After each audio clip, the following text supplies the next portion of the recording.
Have you ever shared something with your family, only to later wish you had kept it to yourself?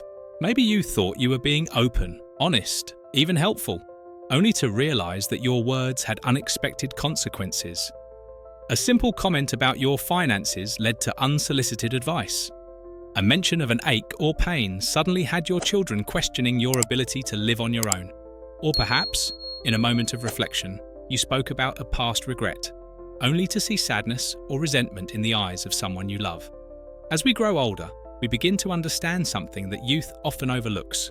Not everything needs to be said. There is a fine line between sharing and oversharing, between openness and vulnerability. And while our intentions may be good, the reality is that some truths, once spoken, cannot be taken back. Words have weight, and what we reveal about ourselves can change how others see us, even how they treat us. But here's the wisdom that comes with experience. Keeping certain things to yourself isn't secrecy, it's wisdom. It's about preserving your peace, protecting your independence, and maintaining the relationships that mean the most to you. Not out of fear, but out of understanding that sometimes silence is the most powerful way to keep control over your own life. In this video, we're going to explore 6 things you should consider keeping private as you navigate life after 65. These are not about hiding who you are, but about knowing when to hold back for your own well-being. Because the truth is, what you don't say can be just as important as what you do. By the end of this video, you may begin to see conversations with your family in a new light. You may reflect on things you've shared before and realize why they led to unexpected reactions. Or you may recognize that the wisdom of selective silence has already served you well. So let's dive in. 1. Your full financial situation. Money is a complicated thing. It can bring people together, but it can also create tension, misunderstandings, and even conflict, especially within families. You might think that being completely open about your finances with your loved ones will prevent confusion down the road, but the truth is, it often does the opposite. Imagine this. You casually mention to your children that you've been saving well for retirement. At first, they seem happy for you, but over time, little comments start creeping into conversations. Mum, you don't really need that new car, do you? Or, Dad, wouldn't it be smarter to help the grandkids with college now instead of later? You might even notice a shift in how they interact with you, as if they now have a silent stake in your financial choices. Or consider the other side of the coin. What happens when you share that you're struggling? Your family may become worried, overly involved, and even begin to question your decisions. Are you sure you can afford to live alone? Maybe it's time we take over your finances. And suddenly, the independence you've spent your whole life maintaining starts slipping through your fingers. This isn't about assuming bad intentions.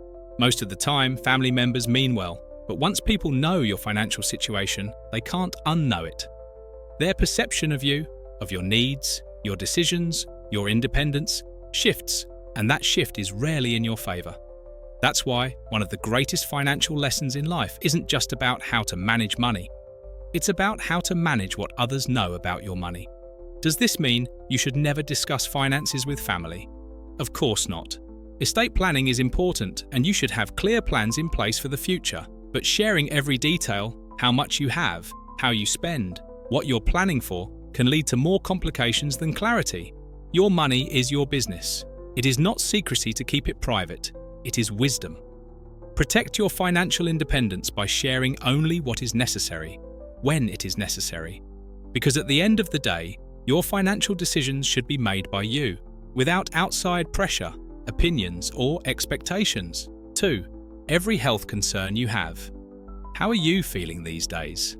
It's a simple question asked with love, and because your family cares about you, you may feel like you should always be honest, sharing every little ache, every change you've noticed, every worry that's crossed your mind.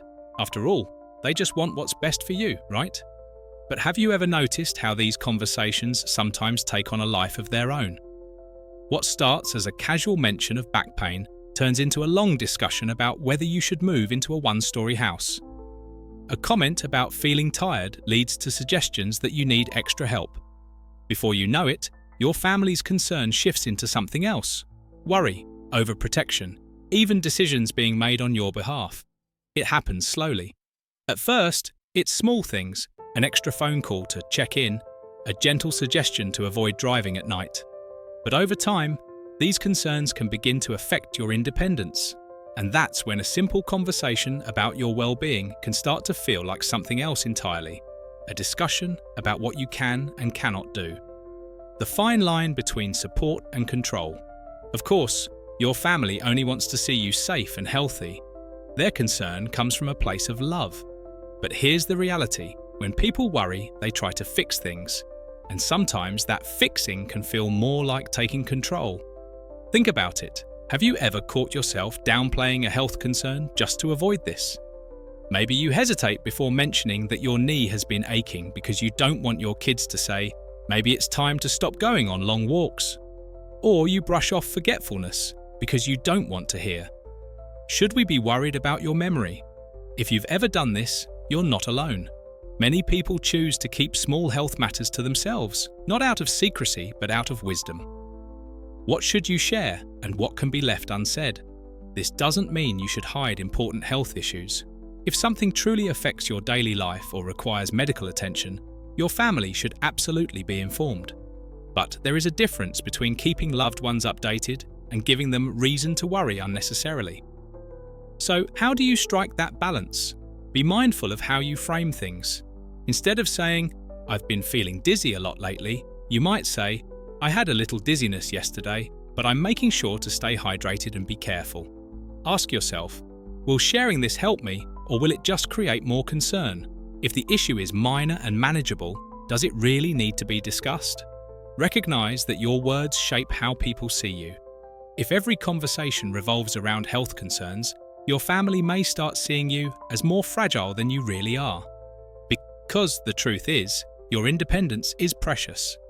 And if keeping certain things private allows you to maintain control over your life and decisions, then that's not being dishonest, it's being wise. If you think health concerns can change how your family sees you, wait until we talk about your real thoughts on family drama. Some things, once spoken, can never be taken back. And sometimes, the best way to keep the peace is to say nothing at all. So stick around, because what we're about to discuss next might just save you from unnecessary heartache. 3.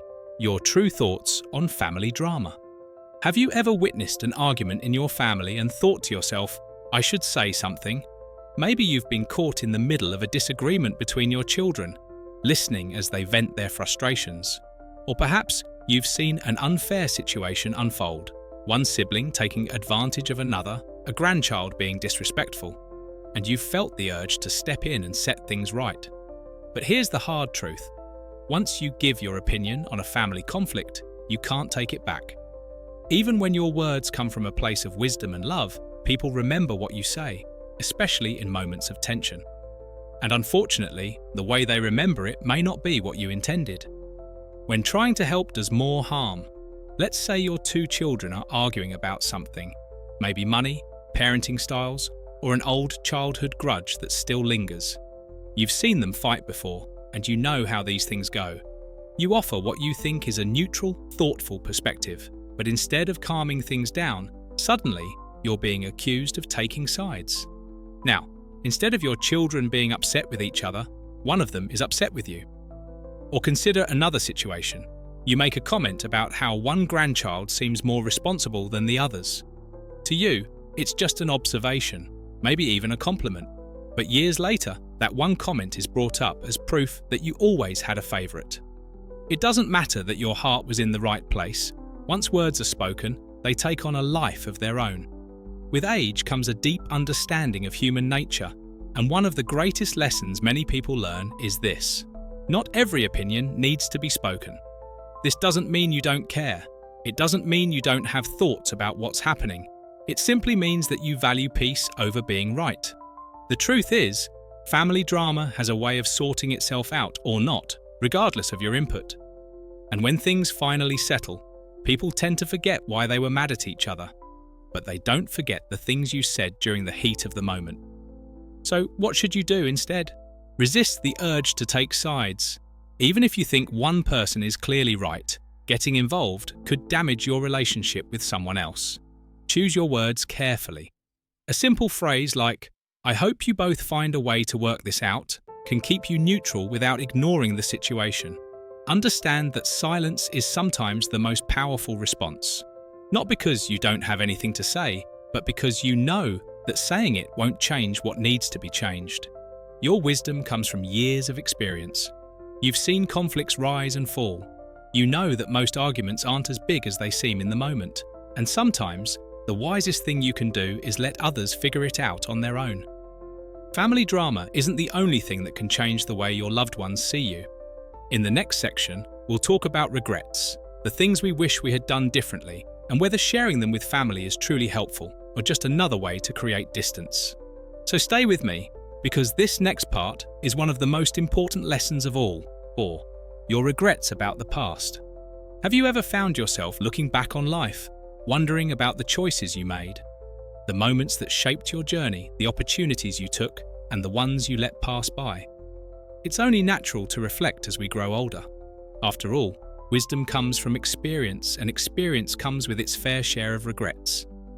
Maybe there was a dream you never pursued, a risk you didn't take, or a time when you wish you had done things differently. These thoughts creep in late at night, in quiet moments, when you replay the what-ifs in your mind. And sometimes, you may feel the urge to share these feelings with your family, believing that honesty will bring you closer. But here's something to consider. What feels like a personal reflection to you may feel like a painful revelation to them. When sharing regrets hurts more than it heals. Imagine you're sitting with your adult children, reminiscing about the past, and you casually say, "I wish I had spent more time at home when you were little instead of working so much." You mean it as a reflection on your own choices, but how does your child hear it? Maybe they think, "Was I not enough? Did my parent regret the life we had?" Or maybe you mention a dream you never pursued, moving to a different city, traveling the world, taking a different career path. To you, it's just a passing thought. But to your spouse or children, it might feel like you're saying, "The life I had wasn't as fulfilling as I hoped." Even the simplest words can plant seeds of doubt, guilt, or sadness in the people you love. The unseen impact of regret. Regret is heavy, and when we share it, we don't just unburden ourselves, we unknowingly pass that weight onto others. A son might feel guilty, wondering if he was the reason you didn't follow your dream. A daughter might start questioning whether she gave you enough happiness. A spouse might wonder if they were part of what held you back. And here's the hardest part. Once those thoughts enter their minds, they don't just go away. Of course, this doesn't mean you should never talk about the past. Sharing happy memories, wisdom, and life lessons can be a wonderful way to connect with family. But there is a difference between reflecting and dwelling. What's the better alternative? Instead of focusing on what could have been, shift your perspective to what still can be. If you regret not traveling, talk about where you'd still love to go. If you wish you had spent more time with family, focus on making the most of the time you have now. If you feel like you missed an opportunity, use it as a lesson to encourage the younger generation to follow their own dreams. Because at the end of the day, regret is a door that only leads backward. But gratitude? That's what keeps us moving forward.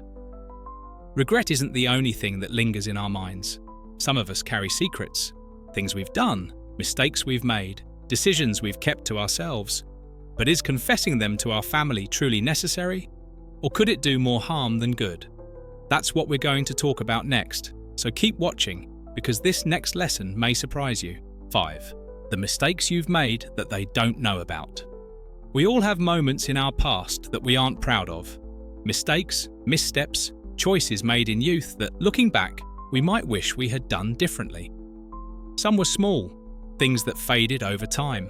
Others may have been bigger, the kind that linger in the back of your mind, even decades later. And maybe, as the years go on, you start to wonder, should I finally tell my family? Should I confess this part of my past? Would it bring us closer, or change the way they see me forever? It's a difficult question, and one that many people wrestle with. Will the truth bring relief or regret?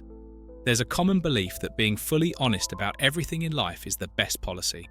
But the reality is more complicated, especially when it comes to family. Imagine you share a secret about a mistake you made long ago. You feel relieved, like a weight has been lifted. But for your family, that truth doesn't disappear. It sits with them. They now have to process it too, whether they wanted to or not. Maybe you tell your child about a past infidelity in your marriage, thinking they're old enough to understand. But now, every time they look at their other parent, they carry that knowledge. Maybe you confess a financial mistake from years ago, not realizing it might make them question your judgment now. Or maybe you open up about a difficult time in your life, choices you made, things you regret, without realizing that your child or grandchild now feels burdened by a past that was never theirs to carry. Some truths, once spoken, cannot be unheard. The difference between honesty and unburdening. There is nothing wrong with being honest, but ask yourself who truly benefits from this truth. If sharing your past will bring clarity, healing, or help your family avoid the same mistake, then it may be worth discussing. But if the only reason to share is to relieve your own conscience, without considering the weight it places on them, then perhaps that truth is better left in the past. Because here's something no one tells you. Some things are meant to stay yours alone, not out of secrecy, but out of wisdom. So, what should you do? Consider the impact, not just your intent. Will this truth help your family grow, or will it only cause pain? Ask yourself why you feel the need to share. Are you looking for understanding, forgiveness, closure, or is it something that you, yourself, need to make peace with? Remember that your past does not define your present. You are more than the mistakes you've made, and the life you've built with your family speaks louder than any confession ever could. Up. Next, the deepest fear we all have and why sharing it might change everything. There's one more thing that many people keep to themselves, not because they want to, but because they're afraid of what will happen if they say it out loud. It's something we all face as we grow older, something that, if shared too openly, could lead to losing the very independence we fight so hard to keep. And that's exactly what we're going to talk about next. 6. Your deepest fears about aging. Aging is a privilege, one that not everyone gets to experience, but with that privilege comes an unspoken truth. There are things about growing older that we don't always know how to talk about, not because we don't want to, but because we're afraid of what might happen if we do. We fear being seen as less capable. We fear losing our independence. We fear becoming a burden, and perhaps the biggest fear of all, that one day decisions about our own lives may no longer be in our hands. This fear is not just about losing physical strength, it's about losing control. You might think that sharing your concerns will lead to understanding, comfort, or reassurance. And sometimes it does. But other times, it can have unintended consequences. Imagine telling your family, "I worry about staying in my home as I get older." You might just be thinking out loud, expressing a passing thought. But to them, it might sound like, "Mum isn't confident about living alone anymore. Dad might not be safe by himself. We need to step in." Suddenly, what was once just a thought becomes a topic of discussion behind closed doors. Plans might be made without you. Decisions might be discussed before you're ready. This is the paradox of aging. When you acknowledge your fears too openly, people may try to protect you in ways you never asked for. What's the right approach? Staying silent about your fears isn't the answer, but neither is handing over control before it's necessary. Instead, think of it like this. You don't have to fear aging, you have to prepare for it. There's a difference between worrying and planning. Instead of saying, "I'm afraid of losing my independence," shift your thinking to, "What can I do today to stay independent longer?" Frame your concerns as strengths, not weaknesses. Instead of saying, "I feel like I'm slowing down," try, "I'm adjusting my lifestyle to stay active and capable." This reassures your family while keeping you in control of your own narrative. Be selective about who you confide in. Some people will hear your fears and offer comfort. Others will hear them and start making decisions for you. Choose wisely. The truth about control. Aging does not mean giving up control. It means learning how to hold on to it in new ways. It means setting up the right systems so that when you do need help, it's on your terms. It means having conversations about your future before someone else starts having them for you. And most importantly, it means understanding that fear only has power over you if you let it. With age comes something truly priceless: wisdom. Not the kind that comes from books or lectures, but the kind earned through a lifetime of experience, love, challenges, and lessons learned the hard way. And today, you've been given a gift. The reminder that your story is still yours to tell, that you have the power to choose what to share, when to speak, and when to hold back. Not out of secrecy, but out of wisdom, peace, and self-respect. This isn't about shutting people out. It's about protecting what matters most: your dignity, your independence, and the way your loved ones see you. You are not just someone growing older. You are someone growing wiser. And that wisdom, that is your power. Now, I want to invite you to pass this gift forward. What's one lesson you've learned about what to share or what to keep private with family? Share it in the comments below so that your wisdom can help someone else on their journey. And if this message resonated with you, don't forget to like, subscribe, and share with someone who might need to hear it too. Thank you for being here. Thank you for your wisdom. Your story is far from over, and it's still yours to tell.